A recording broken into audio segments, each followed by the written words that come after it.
नरहरी झिरवाळ यांचे चिरंजीव शरद पवारांच्या राष्ट्रवादीच्या व्यासपीठावर असलेले दिसून आले आणि गोकुळ झिरवाळ यांची शरद पवारांच्या राष्ट्रवादीच्या कार्यकर्ता मेळाव्यामध्ये हजेरी सुद्धा दिसली।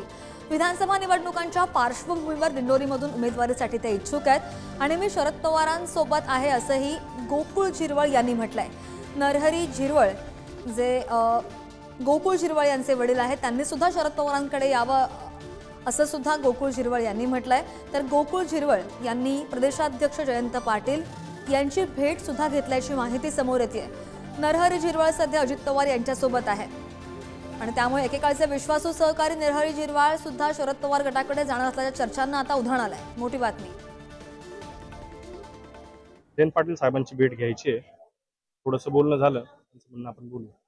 भेट का घ्यायची? तुम्ही पक्षात नव्हते का? आता परवानगी घेणारे पक्षात काय? नाही, पाठीमागे मी होतोच ना, मागे आपण बातमी बघितलंच का मी पवार साहेबांच्या लोकसभेचा उमेदवार म्हणून त्या ठिकाणी इच्छुक होतो।